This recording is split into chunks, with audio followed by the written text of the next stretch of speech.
اعوذ باللہ من الشیطان الرجیم بسم اللہ الرحمن الرحیم۔ السلام علیکم محترم ناظرین و سامعین، آج پھر ہم ماہ مبارک رمضان کی 5 دعا لے کر کے حاضر ہیں، اور اس دعا کا محور جس میں ہم پروردگار سے طلب کریں گے وہ 3 چیزیں ہوں گی۔ آج کی دعا میں ہم پروردگار سے طلب کریں گے استغفار کے پروردگار ہمیں استغفار کرنے والوں میں شمار فرما، نیکوکاری اور عبادت گزار لوگوں میں شمار فرما، ہمیں نیکوکاروں میں عبادت گزاروں میں شمار فرما، اور قریبی دوستوں میں ہمارا شمار فرما۔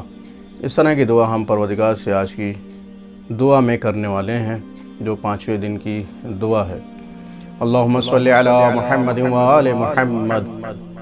بسم اللہ الرحمن الرحیم۔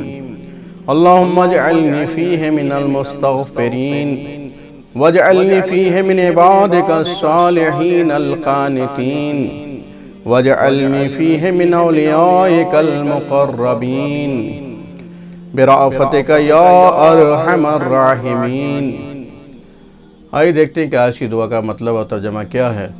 شروع کرتا ہوں میں اللہ کے نام سے جو انتہائی مہربان اور بہت زیادہ رحم کرنے والا ہے۔ اے معبود، آج کے دن مجھے استغفار کرنے والوں میں سے قرار دے۔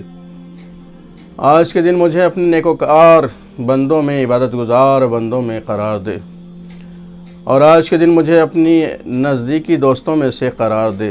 جو تیرے نزدیکی دوست ہوتے ہیں ان میں سے ہمارا شمار فرما، اپنی محبت سے اے سب سے زیادہ رحم کرنے والے۔